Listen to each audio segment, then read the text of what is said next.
जय गुरुजी, शुक्राना गुरुजी। आप सभी साथ संगत जी को जय गुरुजी। गुरुजी आप सभी पर मेहर बनाए रखें, सरबत्ता भला सरबत्ता भला।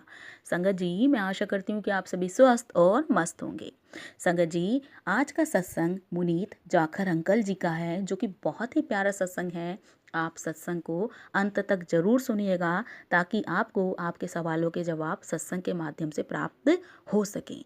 जी गुरुजी, शुक्राना गुरुजी। संगत जी अंकल जी लिखते हैं, बचपन से मैं जब भी अपने परिवार के साथ जालंधर जाता था, मैं अपने नाना नानी के घर में रहा करता था। मेरे नाना नानी के परिवार में सब नियमित रूप से जालंधर में गुरुजी के यहाँ जाते थे। इस प्रकार से एक बार जब मैं जालंधर में था तो मैं अपने परिवार के साथ गुरुजी से मिला। उनके यहाँ जब हम अंदर प्रविष्ट हुए, वहां पर इतनी खुशबू थी जैसे किसी ने पूरे कमरे में इत्र छिड़का हो। हम बैठकर देखते थे कि लोग कैसे उमड़ कर आते थे और गुरुजी से आशीर्वाद लेने के लिए। फिर गुरुजी अपनी मनकों की माला से गिलास के पानी को अभिमंत्रित करके हमें देते थे और हम वह जल पी लेते थे। उस जल से एक विशिष्ट सुगंध आती थी। हालांकि हम बच्चे थे, फिर भी हम बिना बेचैनी के साथ वहां बैठे रहते और हमें पता ही नहीं चलता कि इतना समय कैसे गुजर जाता है। मेरे पिता एक ऐसे शख्स थे जिन्हें भगवान के अलावा किसी और में विश्वास नहीं था। वह मुझे और मेरी माँ को गुरुजी के यहाँ जाने से भी मना करते थे, क्योंकि उन्हें यह पसंद नहीं था। इसलिए हमने वहाँ जाना छोड़ दिया।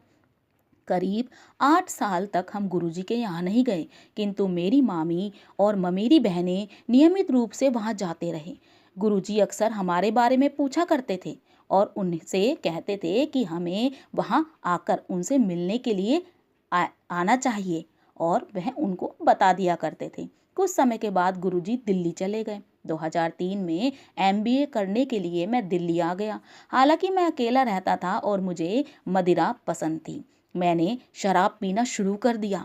4 महीने पहले मैंने अपने माता पिता के जोर देने पर अपना लीवर फंक्शन टेस्ट करवाया। मैंने एक बार पहले भी यह टेस्ट कराया था और तब परिणाम कुछ खराब आए थे, किंतु मैंने उन पर ज़्यादा ध्यान नहीं दिया था।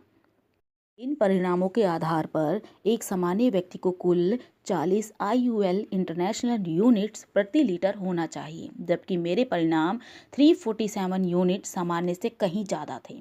यह स्पष्ट था कि यदि मैंने पीना नहीं छोड़ा तो मुझे लीवर सिरोसिस हो जाएगा, जो लाइलाज होता है। अत्यधिक शराब पीने के कारण लीवर पर चर्बी जमा हो जाती है, जिसकी वजह से लीवर सिकुड़ता जाता है और ठीक से काम नहीं कर पाता है। इस रोग का मृत्यु के अलावा कोई और विकल्प नहीं है।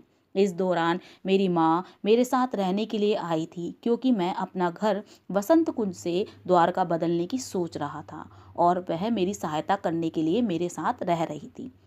मेरी माँ जो धार्मिक प्रवृत्ति की हैं, गुरुजी के यहाँ उनका आशीर्वाद लेने और मेरी स्वास्थ्य संबंधी परेशानियों की वजह से गई।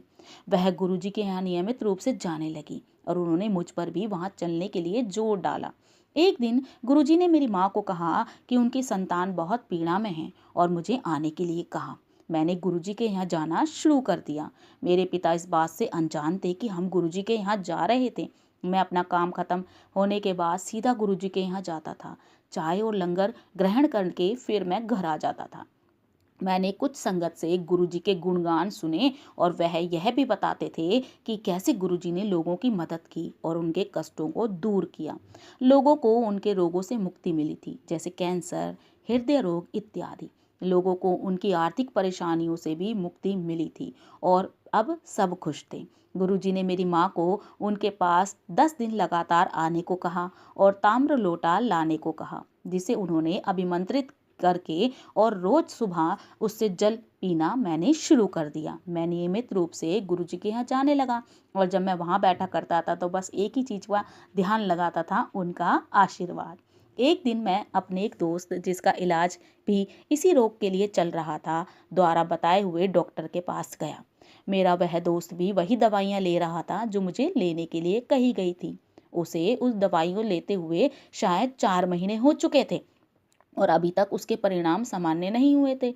जबकि मेरे लिए एक दिन गुरुजी मेरी माँ को बोले कि उसे फिक्र करने की कोई ज़रूरत नहीं है, क्योंकि उनकी संतान ठीक हो चुकी थी और गुरुजी ने मुझे दोबारा जांच कराने को भी कहा। मैंने अगले दिन दोबारा जांच कराई और मैं आश्चर्यचकित रह गया जब परिणाम आए 40 IUL जो सामान्य थे। मैं उनके इस चमत्कार को नहीं समझ पाया और ना ही कुछ प्रतिक्रिया दिखा पाया। मैंने उसी क्षण गुरुजी के यहाँ जाकर उनको इस आशीर्वाद के लिए धन्यवाद करने का सोचा। गुरुजी ने मुझसे पूछा कि क्या मैंने दोबारा जांच कराई, तो मैंने हामी भर दी। गुरुजी ने मुझे कहा, ठीक है, नाजायश कर। ऐसे मैं उनके चरण कमल में पड़ गया और मैंने उनके चरण कमलों को छुआ और गुरुजी को मैंने हृदय से धन्यवाद। अंकल जी आगे लिखते हैं, मेरी नानी को हृदय रोग से बचाया। उसी रात मेरी माँ और नानी ने मुझे एक चमत्कार के बारे में भी बताया जो 10 साल पहले हो चुका था। मेरी नानी को 3 बार दिल का दौरा पड़ा था और चिकित्सकों ने यह कहकर कि वह नहीं बचेगी, आगे कुछ भी करने से मना कर दिया। मेरी माँ और मामा जी गुरुजी के पास सहायता के लिए गए, जो उन्होंने आधी रात को की। उन्होंने मेरी माँ और मामा जी को पान के पत्ते लाने को कहा। मेरी नानी जहाँ लेटी हुई थी, गुरुजी ने उसके साथ वाले कमरे में स्तुति की और फिर मेरी नानी को नानी के वक्षस्थल पर पान के पत्ते रखने को कहा। 10 मिनट बाद मेरी नानी ने मूत्र त्यागा, जो एक सकारात्मक चिन्ह था। जिसके बाद चिकित्सक उन्हें बाईपास के लिए लुधियाना ले गए। गुरुजी के कारण ही मेरी नानी जिंदा है और इस बात को आज 10 साल हो चुके हैं। कभी कभी कुछ ऐसी घटनाएं घट जाती हैं जो समझाई नहीं जा सकती। वह तभी समझी और स्वीकारी जा सकती है जब वह आपके साथ खुद होती है। जब से मैं रोग मुक्त हुआ हूँ, मेरा गुरुजी में विश्वास दुगना हो गया है और मैं यही चाहता हूँ कि सदा ही उनका आशीर्वाद मुझ पर और मेरे परिवार पर बना रहे। संगत जी, बहुत ही प्यारा सत्संग था अंकल जी का और मैं आज अपनी वाणी को यही विराम दूंगी। जय गुरुजी, शुक्राना गुरुजी, जय जय गुरुजी।